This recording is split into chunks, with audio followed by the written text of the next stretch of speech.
Bueno, muy buenos días. Qué interesante escuchar a Lino. Cuántas ideas me dejó en la cabeza.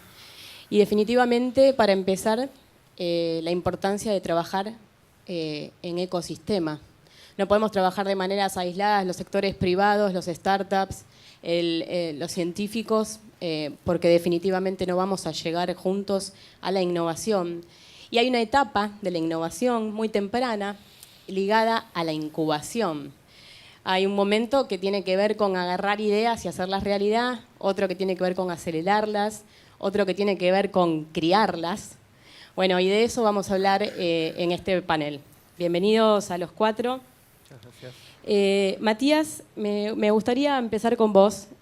Afuera estuvimos conversando y creo que tenés una tarea muy difícil que tiene que ver con ir a buscar las ideas. En Grid Exponential lo que hacen es fabricar empresas. Bueno, vos me lo podrás contar, pero sabiendo que hay 8 de cada 10 emprendimientos que fracasan, ¿cómo elegís las ideas que van? Bueno, sí, claramente es una tarea muy difícil. Es una tarea de volumen porque tenemos que buscar mucho para de ese mucho poder llegar a poco y llegar a las empresas que igual entran en esa cuenta de cada 10, 2 son exitosas. Y es una tarea difícil. Nosotros lo que hacemos es recorremos centros de investigación de todo el país, universidades, institutos, laboratorios. Buscamos ideas que puedan entrar en ciertos criterios de proyección de negocios, ciertos criterios de un time to market rápido para poder probar otras cosas que no son solamente la tecnología, sino el equipo. Pero personalmente en lo que nos detenemos es en las personas. O sea, es en lo que no podemos poner un set de criterios, aunque... Esto es verdad, estamos tan acostumbrados a decir yo elijo las personas, yo no elijo por los proyectos. Muchos decimos las habilidades del futuro serán la empatía. ¿Vos realmente ves a las personas y si van más allá del proyecto las elegís? Nosotros necesitamos tener un marco de un proyecto que pueda traccionar hacia un lugar. Pero si ese proyecto no está construido y no va a estar empujado por las personas que puedan llevarlo a cabo, realmente va a ser muy difícil. Llevar adelante una empresa significa entregar todo por esa empresa y significa pasarla mucho más mal que bien. O sea, el ideario del emprendedor es el emprendedor exitoso y la foto del New York Stock Exchange tocando la campana. Pero la realidad es que, como decías vos, esa estadística hace que sea mucho más probable que fracasemos y que triunfemos. Y los que fracasan se esfuerzan tanto, sufren tanto y la pasan tan mal como los exitosos. Entonces, tener a las personas con el arrojo suficiente para poder mirar a la cara de ese proyecto, enfrentarlo y llevarlo adelante, tienen que ser personas que estén en una sintonía especial. Pablo, vos llegás en otro momento, vos me decías, no es aceleración, no es incubación. Bueno, ¿qué haces? ¿Los ayudás a crecer? ¿Sos como el papá? ¿Cómo es el momento de trabajar con las empresas, en tu caso de agrotecnología, cuando ya están funcionando? ¿Cómo se las ayuda a innovar? Es potenciación, lo que nosotros hacemos, pero antes quiero aclarar una cosa. Yo también tengo en mi oficina un escritorio hecho por mí, como Lino, así que si eso es un presagio de seguir una carrera exitosa como Lino, ahí arranqué bien. No, lo que nosotros hacemos es potenciar startups en AgTech, en tecnología en agro, que lo que hacemos básicamente es, primero, tenemos una base de nesters, le decimos nosotros, porque Nest se llama la organización, de miembros que son en su mayoría productores agropecuarios y empresarios relacionados al agro. Primero les acercamos ciertos proyectos validados que ya idealmente han pasado por un proceso de incubación y han pasado por un proceso de aceleración, y que ya tienen una empresa funcionando, que ya tienen facturación o tráfico si es una web. Y lo que ayudamos es primero a conectar, segundo a probar en las empresas de los nesters que muchos son campos y muchas de estas soluciones son directamente aplicables. Ayudamos a que reciban un feedback de parte de los nesters y proveemos después el medio para que pueda invertir el nester que quiera acompañando tal o cual inversor, tal o cual emprendedor. Y además después promovemos, además de hacer la inversión, lo que promovemos es la utilización después como usuarios mismos de esos emprendimientos que ellos fueron adaptando al medio, digamos, y al mercado agro. Lo que ocurre muchas veces es que, no en todos los casos, pero en muchos casos, que el emprendedor tecnológico no entiende tan bien como el empresario agro el medio agropecuario. Entonces, muchas veces con muy poco de conocimiento y con muy poco de inversión se agrega un valor enorme en estos proyectos que son, de alguna manera, siguen siendo early stage, pero idealmente ya han pasado por una serie de filtros y de procesos, ¿no? Ya son empresas, ¿no? O sea que es en 2 etapas. Primero funcionás como si fuese un hub de innovación porque le mostrás todo lo que puede llegar a necesitar para ser una compañía más innovadora, pero después le das los medios para que lo pueda lograr. Sí, básicamente lo que hacemos es le mostramos los emprendimientos que preseleccionamos a los productores. Okay.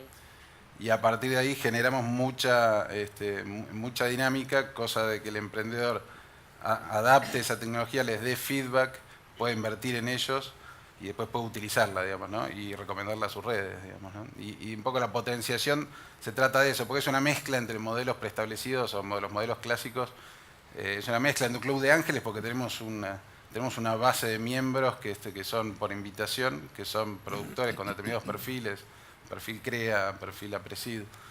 Es una mezcla entre un club de ángeles porque tenemos una base y hacemos una aceleración, como lo que puede hacer una aceleradora, pero desde un lugar de mayor intervención, digamos, ¿no? De mayor intervención y una intervención, si querés, concreta en probar el proyecto y en usarlo y en darles un feedback a los emprendedores, más allá de la inversión en capital.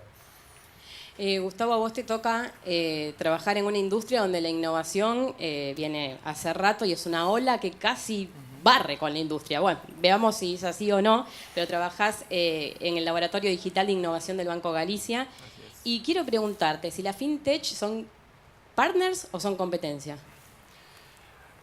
A ver, arrancaron hace unos años con una mirada fuerte de FinTech, de competencia. Te diría que sí, y muchos todavía siguen con un diálogo de vienen a desbancar a los bancos.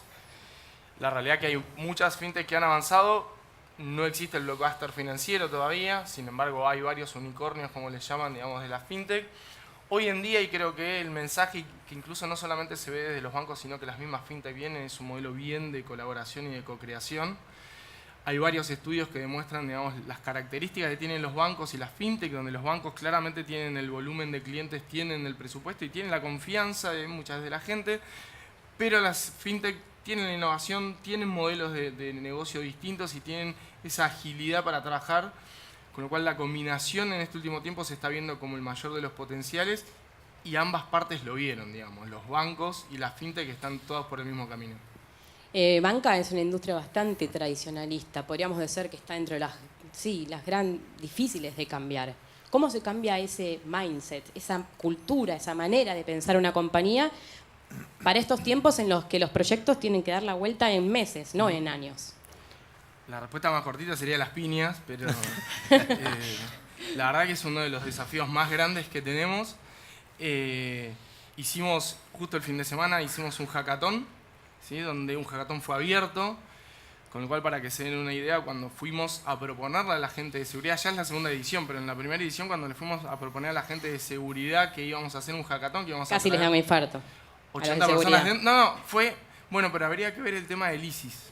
Yo por dentro pensaba, el ISIS buscaba siglas para decir qué era, sistema. Digo, ¿el grupo terrorista? Sí. No, o sea, ese es el nivel a veces de rechazo que tenés en el banco a proponer cambios distintos. Cuando uno va con una fintech, en muchos casos lo primero que te dicen es, pero eso lo podríamos hacer nosotros. Sí, claramente. ¿Por qué no lo hacemos?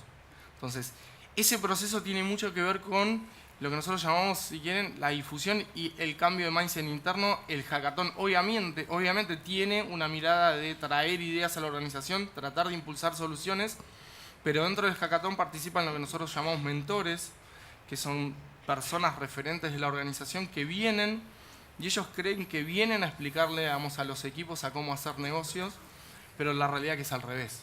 O sea, lo que nosotros buscamos es que se empapen de esas ideas frescas, de ese nuevo mindset que tienen los emprendedores y que les expliquen que hay otra forma de hacer posiblemente el mismo negocio, pero completamente distinta. Porque si se las contás no te la creen, pero No. si la ven y ven que funciona, y ven la agilidad, y ven la menos burocracia, y ven el Lean Startup, y ven todo lo que funciona en 2 meses, quizás Sí. te empiezan a creer. Lo difícil les da es salir miedo. del power. ¿Cómo? O les da miedo. O les da miedo y, claro, ok, estos vienen por mí, tengo que yo subirme a esto. Sí, en ese orden te diría, ¿no? O sea, hay un poco de todo. Tenés quien se sube más rápido, tenés al que claramente se para en una... A ver, de vuelta, la industria financiera sigue siendo muy rentable, lo charlábamos el otro día en la reunión, entonces también es muy difícil convencer a un directorio que tenés que empezar a impulsar algo completamente distinto cuando todavía el negocio sigue funcionando. Entonces, el esfuerzo fuerte nuestro de lo que es el lab de innovación tiene que ver un poco con lo que es el catch-up.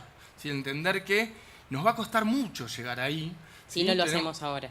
Si no empezamos Si no en algún empezamos momento, va a ser muy difícil que lo alcancemos. Nicolás, como gerente general de CITES, la aceleradora científica de Sancor Seguros, bueno, ya presentándote así es raro, porque ustedes hacen seguros y están apoyando una aceleradora que tiene que ver con la base científica. ¿De dónde surge esta decisión y qué le aporta una industria como la ciencia a la industria de los seguros? Bueno, Martina, muchas gracias por invitarnos a participar de este panel. Antes Lino hablaba del moonshot, ¿no? Imagínense una ciudad de 25.000 habitantes con la primera aseguradora del país que decide poner una aceleradora de base científico-tecnológica para bancar y desarrollar una plataforma que permita generar nuevas startups en temas como biotecnología, como nanotecnología. Un empresario muy conocido de la ciudad de Rafaela dijo que CITES era como un plato volador en el medio de la pampa gringa, no tenía nada que ver con lo que estabas haciendo. ¿De dónde viene eso? Cuando aquí en el auditorio hay algunos emprendedores, Lino mencionaba de que en algún momento eran considerados herejes, investigadores como Oscar Martínez, que estaba tratando de hacer su empresa, que lo veo aquí en el auditorio, en ciencias exactas, y hoy está en ingeniería en la UBA, tal vez eso tiene que ver, ¿no? Han sido singularidades.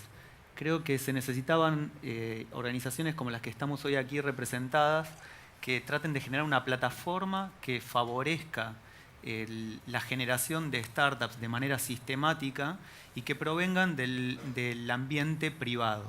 Todos nosotros estamos apoyados por empresas o empresarios y por el mundo privado, a diferencia de las incubadoras que están en las universidades. Es como acercar lenguaje.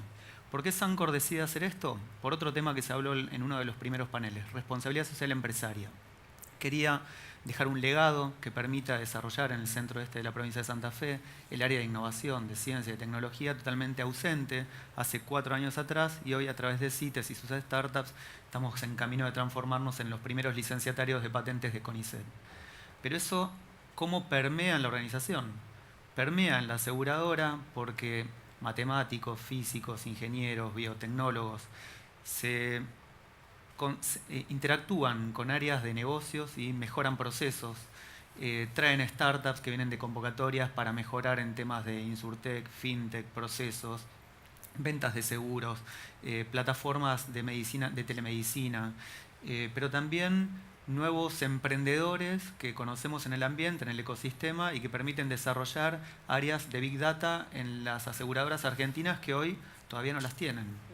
Nos permiten, después de un proceso de internacionalización muy fuerte que hicimos para incorporar know-how de gestión de startups desde Israel, poder traer nuevas tecnologías de ese ecosistema muchísimo más avanzado que el nuestro en cuanto a desarrollo tecnológico, para incorporar tecnologías, productos, proveedores nuevos a una industria sumamente tradicional y conservadora como es la del seguro. De hecho, es adversa al riesgo, ¿no? Mide los riesgos y trata de pagar lo menos posible cuando hay un accidente. Así que imagínense si es conservadora.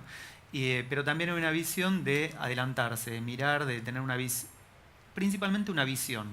Aquí las proyecciones económicas no funcionan porque en Argentina no hay datos estadísticos en el pasado para hacer una proyección hacia futuro en estos temas. Entonces creo que hay que tener una visión para poder apostar y desarrollar esto. Gustavo, cuando hablamos de innovación, creo que hay un sesgo a pensar en hacer algo nuevo, o meterle software, o meterle hardware, o meterle inteligencia artificial. Y creo que pocas veces pensamos en la innovación como repensar los procesos de las compañías, o repensar los procesos o repensar los organigramas. ¿Por qué hay 45 permisos para pedir que te apaguen el aire acondicionado en una empresa? ¿Cuántos mails hay que mandar para que ocurran las cosas? Entonces, mi pregunta es, ¿crees que la innovación tiene también que ver con repensar los procesos y los organigramas? Sí, por supuesto. O sea, muchas veces se asocia la innovación con creatividad, ¿sí? Por eso creo que generalmente se piensa en algo nuevo, y los ejemplos muchas veces, también cuando te da un Netflix, es como que una solución nueva. El banco claramente en ese sentido tiene un camino muy largo por recorrer. Leyes como la que comentaban antes de la SAS también lo que hacen es obligarte a que no tardes. Si tardan 24 horas en darte de alta, digamos, como empresa, no puede ser que un banco tarde 15 días en darte de alta una cuenta. Se está trabajando mucho en ese sentido. Por eso muchas veces dentro del lab lo que nosotros discutimos o planteamos a veces no es el qué, sino el cómo, ¿sí? Lo que hace a la diferencia. Tratar de impulsar nuevas metodologías e incluso tratar de traer nuevos proveedores es parte del objetivo del lab, porque esos nuevos proveedores muchas veces lo que justamente impulsan son formas distintas de trabajar. Estamos haciendo un proceso justamente para rehacer el proceso de alta de hipotecarios, y trajimos desde el lab un proveedor que trabaja en ellos un concepto que se llama Design for Happiness. Al principio parece un tanto, digamos, chic, pero la verdad que trabaja mucho sobre el concepto de las emociones que tiene el cliente a lo largo del proceso, y que por más buena, digamos, que sea la cadena, si la emoción del cliente es mala, la percepción es mala, ¿sí? Entonces, desde ahí se está trabajando mucho en los procesos, digamos, de atención, en los procesos de delivery. Obviamente la contraparte siempre es la eficiencia, que el banco obviamente lo que mira y sigue mirando fuertemente son los KPI. Por eso lo que se creó hace un tiempo también dentro del banco es una gerencia de área que es experiencia cliente, para justamente sumar una nueva variable, un nuevo KPI cuando uno evalúa un proyecto. Porque si no eran KPI siempre duros, digamos, de económicos, y esto se ve claramente a los bancos, digamos, todos los consultores se lo traen, pero en la ejecución es muy difícil. Por eso desde el lab lo que estamos buscando fuertemente es no venga de alguna forma la estadística de lo que está pasando, no, ejecutémoslo. Claro, porque se suele subestimar este tipo de cosas, ¿no? Cuando vos decís diseñemos para la felicidad, Tony Hayes, el CEO de Zappos, demostró que es negocio aparte, ¿no? Que no tiene que ver con que queremos que la gente sea feliz porque sí, sino porque demostró que también hay un gran negocio detrás. Exacto. Y se suele subestimar las emociones, lo que siente el cliente cuando va al banco, qué le pasa. Sí, claramente. O sea, de vuelta, la audiencia, tenés de todo en la audiencia. Tenés gente que lo primero que le sale es la resistencia, es decir, es un banco, y claramente nadie va a tener tatuado, digamos, el logo de un banco, eso lo sabemos, los directores lo saben, pero no por eso tenés que sufrir. Claro. Hay una estadística que creo la hay un gris en el medio, no me voy a tatuar, pero no quiero pasar tan mal. Bueno, hay una estadística que decía que los millennials prefieren ir al dentista que un banco.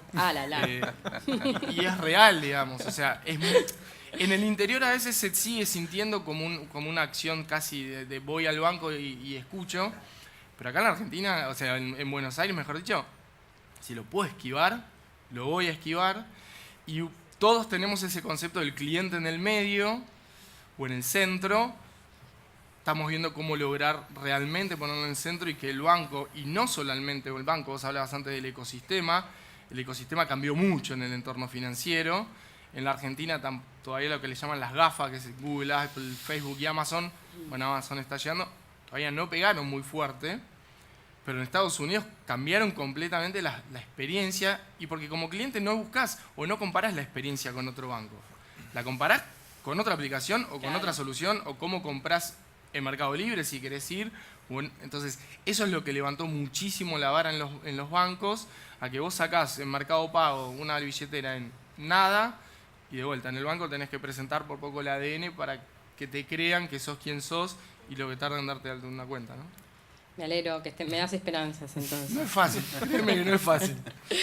Matías, el otro día hablaba con un publicitario creativo, Carlos Ayala, muy interesante, que me decía que está tan podrido de escuchar la palabra innovación, que se usa tantas veces en vano y con tanto humo, y que él prefería hablar de originalidad.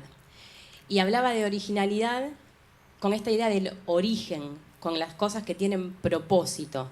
¿A vos te pasa que cuando ves ideas te das cuenta cuando tienen en serio una búsqueda desde adentro, un propósito por el cual quieren hacerlo? Es uno de los criterios que tenemos de selección de los proyectos.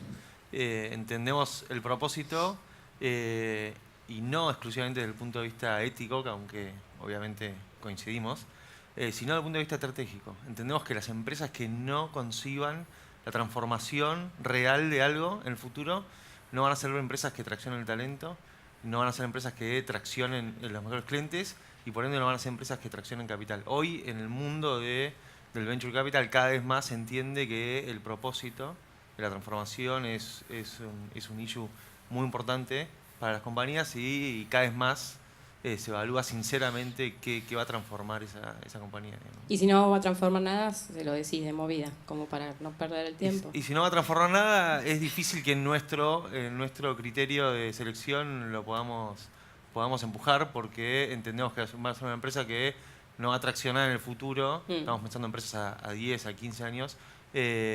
Y si no es así, no va. Y lo estamos viendo, que las empresas que desde el comienzo se proponen una lógica diferente de transformación. Que eso no pasa antes quizás, ¿no? Que se ponen a pensar y te vienen con que, mira, este es mi propósito, esta es mi visión, pero bien encarnada, algo que quizás no... Y eso tracciona mucho. Nosotros tenemos una empresa que hoy está generando mucho ruido, que es una empresa que se llama Biflow, que es de polinización de cultivos, en donde el abordaje de la polinización en general en el mundo no tiene un abordaje científico, y una empresa que juntó emprendedores de negocios con científicos, expertos en abejas, expertos en polinización, y después de nuestra inversión en 4 meses están yendo a Estados Unidos, en 4 meses van a estar presentando una serie A de inversión y en 2 años por ahí esa empresa va a ser la primera empresa en el mundo que esté desarrollando tecnología para interceder entre apicultores. Aparte, una velocidad. lo hacen con abejas, ¿no? Polinizan con abejas. Claro, es la abeja considerada como una tecnología, la tecnología considerada como que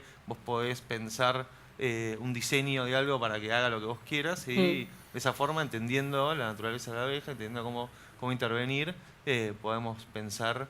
Pero hay un propósito, porque en el mundo hay un descenso de las poblaciones de las abejas, eso produce que un montón de especies de plantas que necesitan de la polinización no produzcan los alimentos que tienen que producir, y eso produce que un montón de economías regionales pudieran tener problemas. Claro. Y eso realmente estamos pensando en una empresa con un propósito de transformación que es real y es contundente, y aparte entendemos y queremos que sea buen negocio, digamos.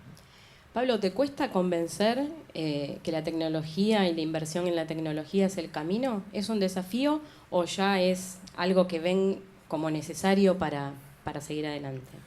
No, sin duda cuesta en el sector. A ver, si bien es un sector que incorpora tecnología, el sector agro, cuesta cuando el proyecto o el startup tecnológico, la solución tecnológica no tiene una percepción muy evidente del agregado de valor. Al productor generalmente le cuesta invertir, le cuesta meterse, más allá que uno vea un valor estratégico, un valor más a mediano plazo, pero al productor le gusta algo que le dé resultado ya, o que le dé resultado concreto, digamos, ¿no? Y las plataformas que voy a poder y que no puedo monetizar, no es tangible, la verdad que cuesta. Hay algunos que somos más afectos a incorporarlo y probarlo igual, pero a la mayoría le cuesta, ¿no? Hoy a la mañana leía, la innovación no es tener ideas ingeniosas, sino hacer que ocurran. Y es tan obvio como poco frecuente. Entonces, me gustaría, para cerrar, si quieren compartir su idea de la innovación. ¿Qué creen que es innovar hoy en sus industrias? Okay, cuando el que quiera. Yo, si querés, te digo, porque yo siempre sostengo que hay dos clases de innovadores. Hay innovadores por vocación y hay innovadores por necesidad. En Argentina tenemos muchos innovadores por vocación. Ahora, todos somos innovadores por necesidad. En Argentina estamos acostumbrados a sacarle agua a las piedras, estamos acostumbrados a adaptarnos a los cambios, a ser versátiles, a ser dinámicos. Y ese creo que es este desarrollo o este instinto de supervivencia tan desarrollado que tenemos los argentinos, creo que es un diferencial que hay que aprovechar, que no se ve en otros lados del mundo. Y me parece que tenemos que poder maximizar eso, y eso unido a todo lo que nos da este país, a los recursos naturales, al talento que hay acá en Argentina, a los recursos humanos, creo que tenemos un potencial enorme, ¿no? Así que es lo que intentamos promover también con el desarrollo del ecosistema emprendedor. Coincido con la frase que mencionaste, ¿no? Creo que para que haya una real innovación tiene que implementarse, ya sea en un producto, en un proceso, en un servicio, en lo que sea, pero tiene que implementarse.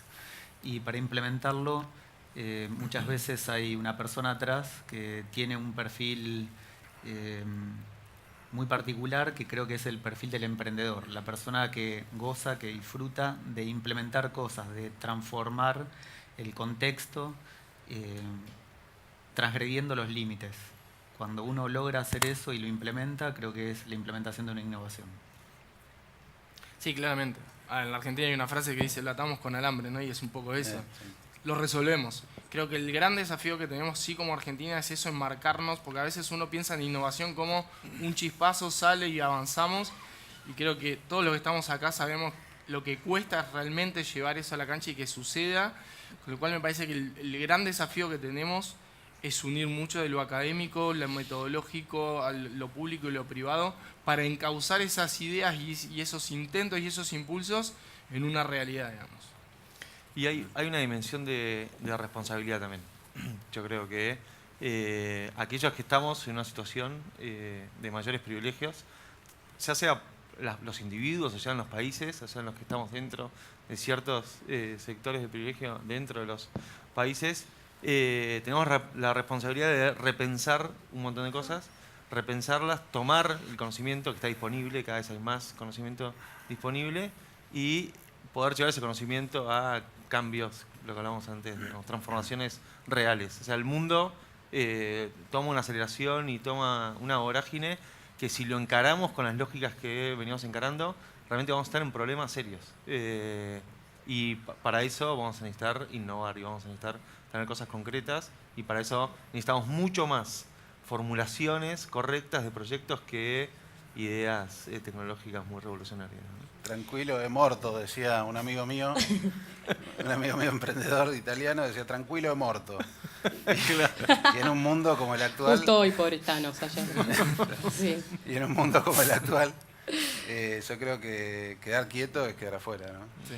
Parte de la innovación es buscar las ideas, descubrirlas, alimentarlas, acompañarlas, transformar, apostar. Muchas gracias a los cuatro. Gracias.